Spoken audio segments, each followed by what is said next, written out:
his ass. I think the rematch with Roach versus Gervonta can actually be more exciting than the first one. In my opinion, I've said this many times. And like Roach is a hell of a fighter. He proved he was a hell of a fighter, so he need to get that credit. He's a hell of a fighter. I don't know who's gonna win that rematch. Gervonta Davis and Lamont Roach faced off in a tense stare-down, with Davis confidently claiming Roach lacks power. Drawing from their past fight, Davis seemed more passionate and focused this time, signaling he's ready to prove himself and take full control in the highly anticipated rematch. I'm ready, man. I'm happy to be at this point. I feel as though the talking is over. It's time is now, so I'm ready. We've been working hard in this. The upcoming rematch between Gervonta Davis and Lamont Roach is charged with emotional and competitive stakes. Davis believes the previous draw was unfair, convinced he deserved the win, and this sense of injustice is fueling his determination.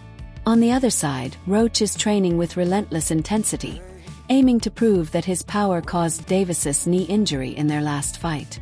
Both fighters are driven by pride and a desire to dominate, setting the stage for a thrilling showdown where each man is eager to settle the score and emerge definitively victorious. Not Roach, throwing his hands fast as hell. He's in the gym preparing. I think the rematch with Roach versus Gervonta can actually be more exciting than the first one. In my opinion, I've said this many times, the actual fight itself wasn't that crazy. The crazy thing is what you've never seen before, the knee. But as far as a boxing match, it was, if you look at the copy box, they didn't throw a lot of punches. It wasn't like, it wasn't really a great fight. But as far as the fight itself, the second one can't, because I think Tank is coming for blood. He's not going to pull his punches at all. I don't think he really did the first time, but I'm not sure how well he prepared or how mentally focused he was. I think you're going to get the very best Tank in a rematch, and you may just get an even better Lamont Roach, since Lamont Roach don't have to speculate if he's good enough. He fought Tank. He has more confidence now than he did before, and he felt that he was robbed. So he's going to be on one. I think the rematch is going to be far more exciting. Tank Davis is fueled by a fierce determination to silence critics and reclaim his position at the top of his division. His intense training regimen focuses on building strength, speed, and tactical precision. Aware that every detail matters, Davis is committed to correcting the flaws exposed in their first encounter. His relentless preparation shows a deep resolve, not just to win, but to dominate. Davis aims to prove he's still an elite athlete, ready to adapt, evolve, and overcome any challenge in his path. Everybody really think Tank go take the L. I've been seeing it. They said it's over. They think that this time Lamont go in more confident, knowing that basically he can, really take it to Tank. Yeah, I want him to go in there confident. He's very skilled. Go in there confident. Because you gonna go up against a different Tank. Like I told y'all in previous videos, he gonna go in there confident, thinking he could walk Tank down. Don't forget, with Tank, if he get you on that button, them lights going off. I don't care who you is. Remember how it ended up with Frank Martin? So yeah, don't go in there thinking that you going against like somebody that, like Ryan Garcia, somebody that let's go fold. You going against Gervonta Tank Davis. And I think that confidence is what's gonna get Lamont dropped. Because one thing I will say, with Tank, that wasn't your best fight against Lamont, bro.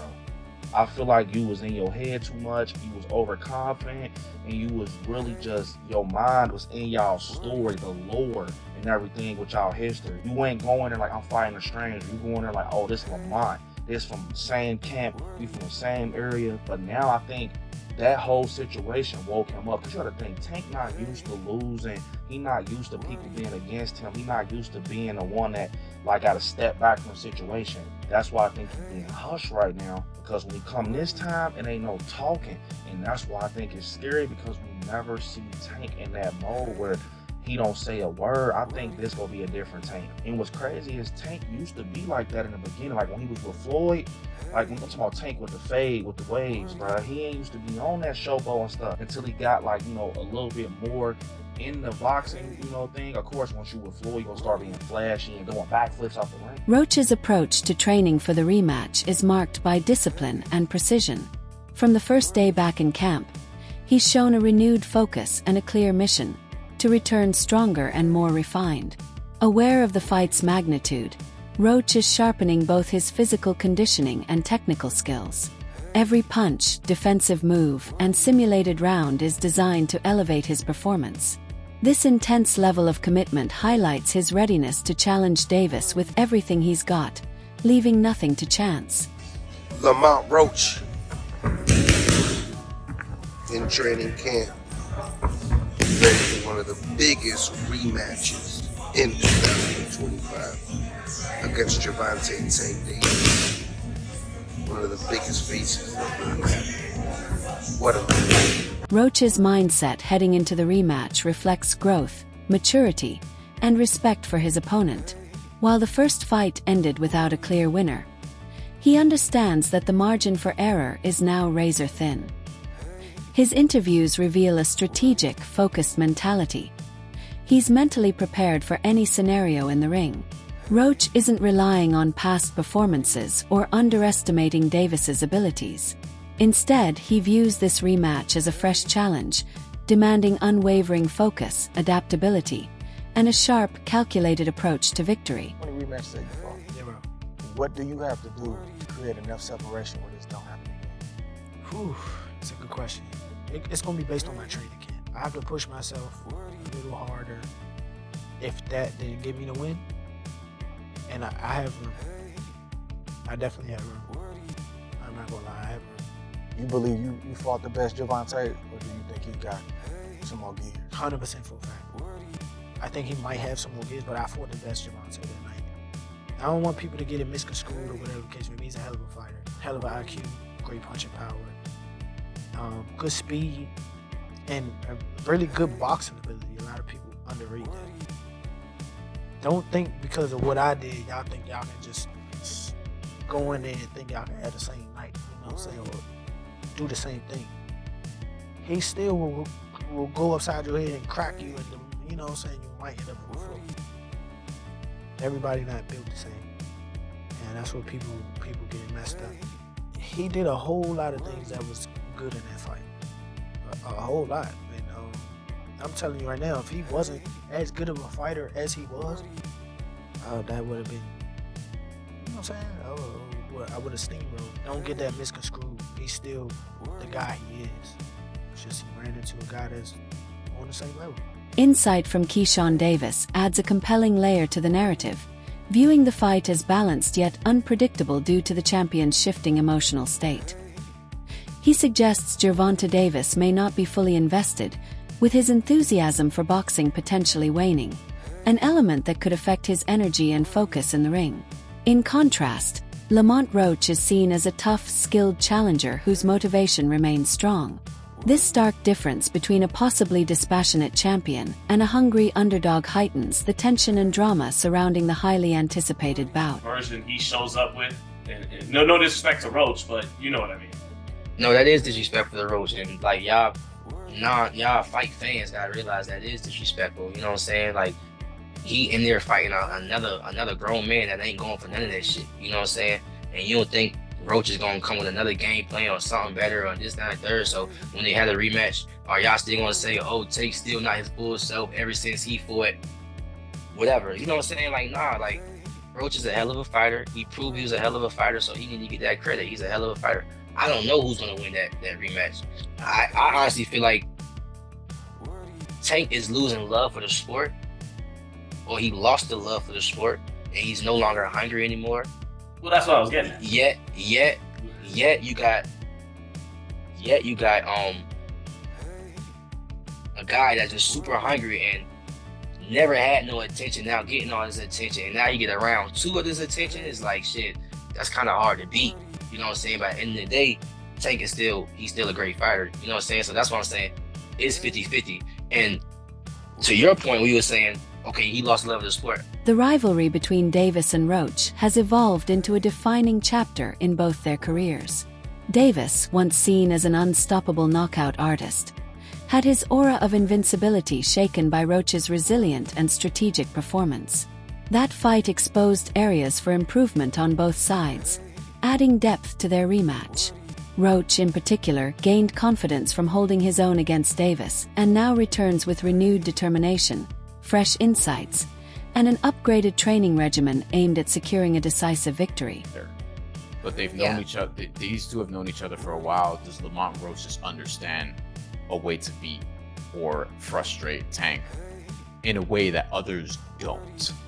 You know what I mean? Like, has he just found it, so to speak? Like, I have a lot I want to find out after that, because the first fight was so controversial. I think leaving it up to a draw is fine, whatever, even though under the letter of the law, Tank probably should have lost this fight.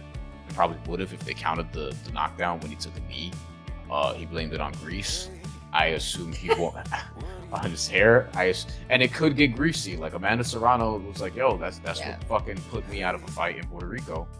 And then we were subjected to her beating the shit out of Stevie Morgan not that long later. So that's kind of what it is. But I'm excited for this. I'm excited for this because of the first fight. And I think you have to give Lamont Roach a real shot, even though I still would say Tank figures it out and gets it done and takes it more seriously this time.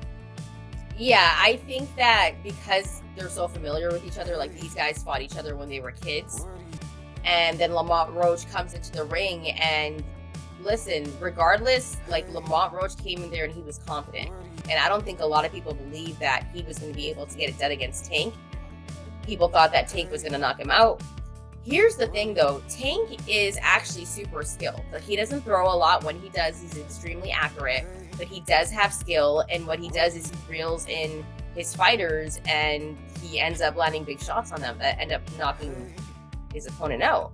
The respect Lamont Roach commands from elite boxers and commentators underscores his status as a legitimate contender. Shakur Stevenson's praise emphasizes Roach's well-rounded skill set, noting his sharp timing and solid defense, traits that make him far more than just a power puncher. Joe Rogan's excitement over the matchup reinforces that this isn't just another fight, but a high-stakes showdown driven by personal and professional ambition. With such recognition and build-up, anticipation is high for a bout expected to be intense, emotional, and fiercely competitive. What do you think, considering you were one of the handful of people to pick Lamont Roach, giving him a tough fight? What do you think? I think it's dangerous for him to go back in there and fight Lamont. I think Lamont is a hell of a fighter. I can see that going left. So he better be on his A game. Did you think Lamont won the first fight? I asked two questions at the same time. I ain't get shit out of that. Yo, I kind of said 154. I probably even stretched it. I'm stretching 154, but I'll fight him at 147. 147 being kind of good. Johnny Boy boxing and fighting. If you feel something, that's the toughest test of your career. Can I give you the credit? Who knows? It's a never-ending process, For Lamont Roach, the upcoming rematch is about securing his place in boxing history. His motivation goes beyond financial gain. He's focused on legacy. Defeating a high-profile opponent like Gervonta Davis would be a defining moment, earning him global respect and recognition. This mindset fuels his intense training and calculated strategy. Behind the scenes, Roach's family and team provide insight into the rivalry. His father revealed that Davis approached the initial fight with caution, recognizing Roach as a legitimate threat to his undefeated record. This caution wasn't driven by fear, but by smart strategy, acknowledging that underestimating Roach could shift the fight's momentum. Despite Davis's concerns, external pressures from the boxing industry ensured the bout moved forward, setting the stage for a compelling showdown and an eagerly anticipated sequel that could reshape both fighters' legacies. In camp, so knowing the coaches, they knowing us, work it's both ways. They just our way, coming from both sides. So, but no, was I shocked? No. I think Tank tried to tell y'all. Calvin tried to tell y'all, Burry tried to tell y'all, but they didn't want to hear it. They just so stuck on trying to force Tank to fight who they want him to fight. And they don't work like that. You know what I'm saying? So it just was made for a great fight. So people need to just sit back and get ready for part 2. It's gonna be epic, man. I can't wait for part 2, man. Do you got anything to say to the fans? About part 2, about anything that you got going on coming up, social media, anything? No, just say get ready, man. Put your seatbelts on, and when this thing happen, man, make sure y'all support. Come to the fight, buy the fight, and be the biggest fan, cheering whoever you're cheering for, no matter. But you're gonna see another great performance by the Reaper, man. The Reaper ain't playing. He got a big bag, like you said, big 2 bag. What do you think the difference would be, though? You're gonna see the difference. I mean, I believe he won a fight. Nobody can tell us different. The majority of the world believe he won a fight. So you're gonna see. Both of them gonna raise their level. Both of them. So yeah, they're gonna make for a greater fight. Comparisons between the Davis-Roach rivalry and legendary bouts like Tyson versus Holyfield add depth and drama. Both matchups embody the classic narrative of a dominant champion facing a fearless underdog, one with the skill, heart, and resilience to defy expectations and challenge the established order in the ring. What's good, YouTube? It's your boy, Blue Blood Sports TV, back at y'all with another one. So many people are predicting that history is repeating itself. History is repeating itself, right? We had a similar situation where we had 2 guys face off against one another. One guy was a massive favorite, had taken a loss, and was seen to be too small, right? And I'm talking about Evander Holyfield versus Iron Mike Tyson. Iron Mike Tyson and Evander Holyfield was a major fight. But Iron Mike Tyson was viewed as a destroyer, okay? He was the baddest man on the planet. He was indestructible. The fact that he lost to James Buster Douglas was an anomaly because Mike Tyson wasn't focused and he overlooked. Holyfield's legendary resilience and tactical brilliance against Tyson serves as a fitting analogy for Roach's first bout with Davis. While many anticipated a swift knockout, Roach displayed surprising toughness and ring intelligence, defying expectations. His performance challenged the narrative of Davis's knockout dominance, proving, like Holyfield, that mental strength and strategic preparation can counter even the most feared power punchers. He never truly hurt Lamont Roach, hit him with good, clean punches, but never got hurt. Lamont Roach ate the punches, similar to Holyfield, where we seen him get hit with some big punches from Mike Tyson, but weathered the storm. But he visibly hurt Mike Tyson more than Mike Tyson hurt him, and it was shocking. And this, because of the Holyfield-Mike Tyson situation, it makes the Lamont Roach Tank Davis fight that much bigger. Reason being is the intrigue now, because that's the most recent situation that you can compare to with high-profile fighters, right? You got a champion. Now, again, Holyfield came up. Holyfield was undisputed at cruiserweight. Lamont Roach is just the WBA champion, right? But there's similarities. There's a lot of similarities, and the question has to be asked: does Lamont Roach just have Gervonta Tank Davis's number? Lamont Roach's goal for the rematch goes beyond winning on points. He's aiming for a knockout that leaves no doubt about his superiority. This ambition fuels his intense training, where every technical detail and physical aspect is sharpened with purpose. Defeating a champion of Davis's stature in such decisive fashion would elevate Roach to elite status. His unwavering focus on legacy reflects a fighter driven by passion, pride, and a deep desire to carve his name among boxing's all-time greats. I'm feeling good. I'm feeling real good. I can't wait, honestly. You know, it's what we've been waiting for, especially after today. The media workout gave me a little boost. Like, you know what I'm saying? Like, I'm a little excited. I'm a little excited right now. I know that's right. And I know you're going to be in Brooklyn, New York, so are you going to be having anybody special walk you out, or are you going to have any custom gear for this fight? I might have, the custom gear is going to be one to look out for. That's gonna be a statement right there. Yeah, I'm gonna have an artist walk me out too. I'm gonna have an artist walk me out. Is it a rapper or a singer? Can I get It's that a one? rapper. It's a rapper. It's a rapper. Okay. You know what? A single will be hard though. You know what I'm saying? I don't think anybody Right. came out with a single. Nope. It's always been a rapper. I gotta think about that. Gervonta has claimed that he will be retiring after this year, but is your plan or your agenda is to knock him out so that you send him to retirement earlier? My initial plan is to win, but every time I fight, I'm trying to knock somebody out. So, so you know, if that happens in the midst of it, you know, that'd be a blessing. That'd be definitely something that I work for because I work my ass off. But yeah, if he on his way out, well, why not kick his ass out? With this fight, you are considered a major underdog. Does that give you any type of momentum or fuel to prove people wrong?